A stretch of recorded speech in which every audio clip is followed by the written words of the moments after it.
Hello কলিজার ভাই বোনেরা, কেমন আছেন সবাই? আশা করি ভালো আছেন। আপনার নামটা যেন কি? রেজা সত্যবাদী। ঠিক আছে ঠিক আছে। তো যারা পক পক বাদ দিয়ে মূল ভিডিওতে যাওয়া যাক। ঠিক আছে। তেরা বাপ পায়া।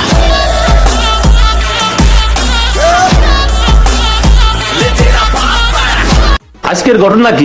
আজকের ঘটনা হচ্ছে রাজনীতির খেলা। আসো খেলবো, খেলা হবে। তাহলে খেলা শুরু করা যাক।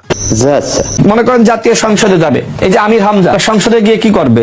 সে সংসদে গিয়ে কোরআন থেকে তেলাওয়াত শুরু করবে। এখন স্পিকার কি করবে? স্পিকার তাকে কি থামাইতে পারবে? হ্যাঁ ভাই, ঠিকই বলেছেন, বোকাচোদা। বোকাচোদা না হলে এরকম কথা কইতে পারে? তার মানেটা একদম সহজ। কিভাবে? সংসদে কোরআন তেলাওয়াত করতে পারবে না। কোরআনের চেয়ে কি সংসদ বড় হলো? না। মমতা যদি সংসদে গান বাজনা করতে পারে, তাহলে এইটা আমরা জানতাম। আমির হামজা সংসদে কোরআন তেলাওয়াত করলে সমস্যা কোথায়? আমি তো বুঝি না, মাথায় ঢুকে না। আরে ভাই, আমিও বুঝি না, আমারও মাথায় ধরে নাই এইসব আবালরা কিভাবে দেশের নেতা হয়। মানে কি বলবো, যাই হোক। এই জোকার রাশিদ খান আবার আরেকজনকে জোকার বলে। আমি বিশ্বাস করি না। আরে ভাই, বিশ্বাস না হলে দেখতে থাকুন। ঘটনা সত্য। আর নাসিরউদ্দিন পাটোয়ারি যে কথাগুলো বলছেন, আমার মনে হয় যে মানে একজন জোকার হিসেবে সারাক্ষণ মিডিয়ার সামনে উল্টা পাল্টা, কখনো বিএনপিকে গালি দেয়, কখনো জামাতকে দেয়।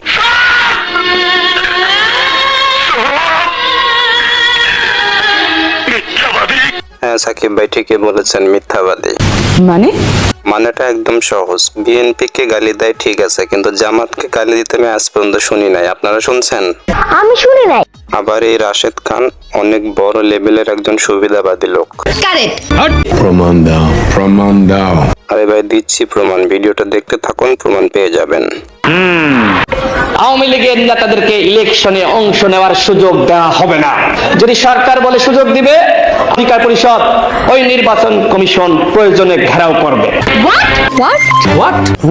আওয়ামী লীগের ভাই এবং বন্ধুরা রয়েছে, তাদের উদ্দেশ্যে বলতে চাই, আপনার ভোট কেন্দ্রে আসুন। তো যারা চাঁদাবাজি করে নাই, যারা আপনাদের উপর জুলুম করে নাই, তাদেরকে আপনারা ভোট দেন। এইটা কি কোনো কথা? আরে ভাই, এইটাই কথা। এরা চোদনে পড়লে দুলা ভাইকে বাপ ডাকতে পারে। ঠিক বলেছো। আসিফ ভাই, এরা কি? চাপড়ি। এই চাপড়িগুলা একবার বাদুরের মতো, যেখান দিয়ে খায়, যে মুখ দিয়ে সেদিক দিয়ে হাগে। আরে মুরব্বী, হাসাহাসি করে লাভ নেই। আসিফ ভাই যেটা বলছে এটাই রাইট। আপনারা কি আসিফ ভাইয়ের সাথে একমত? সো আজ এ পর্যন্তই। তো সবাই ভালো থাকবেন, সুস্থ থাকবেন, নিজেদের খেয়াল রাখবেন। যদি ভিডিওটা ভালো লাগে অবশ্যই চ্যানেলটি সাবস্ক্রাইব করবেন। তো বিদায় নিচ্ছি আমি রেজা সত্যবাদী। আসসালামু আলাইকুম। Bye bye, tata, good bye.